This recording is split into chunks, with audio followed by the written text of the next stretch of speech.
നിങ്ങള് വിചാരിക്കുന്ന പോലെ ഒരാളല്ല അരുൺ. എന്റെ മോനായതുകൊണ്ട് പറയുന്നതല്ല.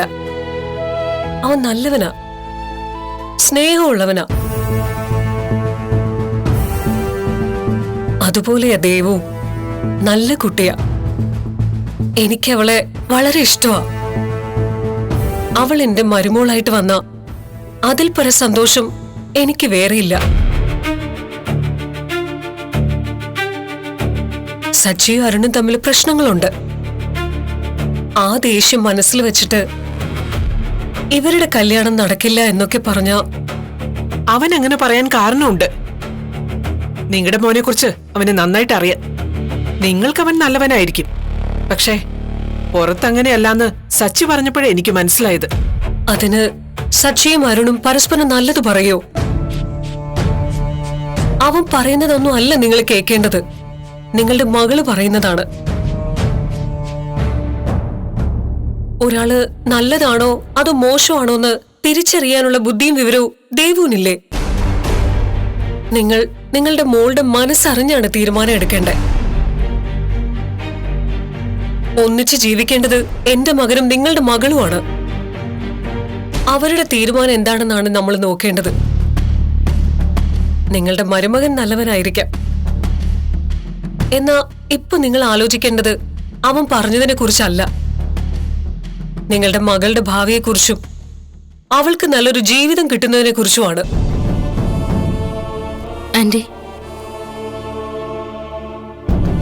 ഞാൻ സച്ചേട്ടനോട് സംസാരിച്ച് എങ്ങനെയെങ്കിലും അദ്ദേഹത്തിന്റെ മനസ്സ് മാറ്റിയെടുക്കാൻ നോക്കാം. അതുവരെ നിങ്ങളുടെ മോനോടൊന്ന് കാത്തിരിക്കാൻ പറയാ. രേവതി, മിണ്ടാതിരുന്നേ, ഞാൻ സംസാരിച്ചോളാം. നോക്ക്, സച്ചി ഇവിടുത്തെ മരുമകനല്ല, എന്റെ മകനാ. സച്ചിയുടെ തീരുമാനമാണ് ഞങ്ങൾക്ക് പ്രധാനം. അവന്റെ സമ്മതമില്ലാതെ ഇവിടെ ഒന്നും നടക്കില്ല. അവൻ ഇഷ്ടമില്ലാത്ത ഒരു കാര്യവും ഞങ്ങൾ ചെയ്യില്ല. ഈ ബന്ധം വേണ്ടെന്ന് അവൻ പറഞ്ഞിരിക്കുന്നത്. അവൻ ദേവുവിന് വേറെ ചെറുക്കനെ അന്വേഷിക്കുന്നുണ്ട്. നിങ്ങളെ അവരുടെ കല്യാണക്കാരി സംസാരിക്കാനാ വന്നതെന്ന് എനിക്ക് മനസ്സിലായി. ഇനി അതിനെക്കുറിച്ചൊന്നും പറയണ്ട. ദേ, ഈ കല്യാണം നടക്കില്ല. നിങ്ങളുടെ മകൾ ആഗ്രഹിച്ച ജീവിതം അവർക്ക് കിട്ടണ്ടേ? എങ്കിലല്ലേ അവർക്ക് സന്തോഷത്തോടെ ജീവിക്കാൻ പറ്റൂ. എല്ലാ ആഗ്രഹങ്ങളും നടക്കണമെന്നില്ലല്ലോ. എന്റെ മോൾക്ക് എന്റെ മരുമകൻ നല്ലൊരു ബന്ധം കൊണ്ടുവരുമെന്ന എന്റെ വിശ്വാസം. അവന്റെ തീരുമാനം എന്റെയും തീരുമാനം. ഒരു കല്യാണത്തെക്കുറിച്ച് സംസാരിക്കാൻ നിങ്ങൾ ഇനി ഇവിടേക്ക് വരണമെന്നില്ല.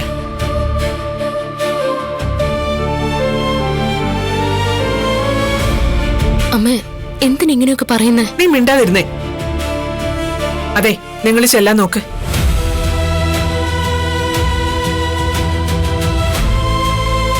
അമ്മ, വീട്ടിൽ വരുന്നവരോട് ഇങ്ങനെയാണോ സംസാരിക്കുന്നത്? ഞാൻ ശരിയായ രീതിയിലാണ് സംസാരിച്ചത്. നടക്കാൻ സാധ്യതയില്ലാത്ത ഒരു കാര്യം വളർത്തിക്കൊണ്ടു പോകരുത്. ദേവു, ഇങ്ങ് വന്നേ.